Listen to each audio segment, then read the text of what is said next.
ডিসেম্বরের 31 উপলক্ষে প্রথম ধর্ষিতা হয়, উদ্বোধন হয়।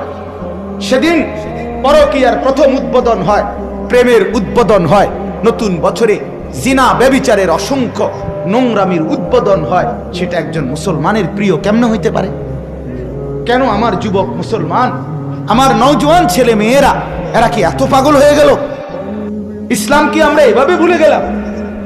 ইসলাম আমাদের কিছুই দেয় নাই, কোরআন আমাদের কিছুই দেয় নাই, আমাদের ধর্মে তাহলে কিচ্ছু নাই। তাইলে যুবক ছেড়েই দাও, মাঝপথে ঘোষণা দিয়ে দাও বাজারে সবার সামনে, আমি মুসলমান না, আমি বেঈমান বলে দাও। ধর্মের পরিচয় রাখছো কেন?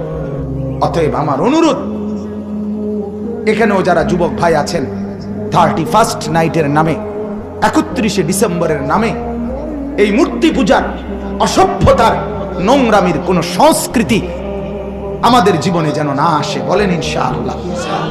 যদি তুমি মানুষের বাচ্চা হয়ে থাকো, যদি তুমি মুসলমানের সন্তান হয়ে থাকো, যদি তুমি মায়ের দুধ পান করে থাকো, যদি তুমি মুসলমান বাবার পয়সায় বড় হয়ে থাকো, তো আমি বন্ধু, আমি ভাই অনুরোধ করলাম, যদি তোমার পেটে পবিত্র মার দুধ থাকে, মুসলমান মায়ের দুধ থাকে, তো তুমি 31 নাইটের নামে কোন উদযাপন, কোন অসভ্যতা, কোন নোংরামি মোবাইল দিয়েও করবা না। ছবি বিনিময় করে, ফুল বিনিময় করে, নোংরামি বিনিময় করে কোনো কিছু করবা না, বলো।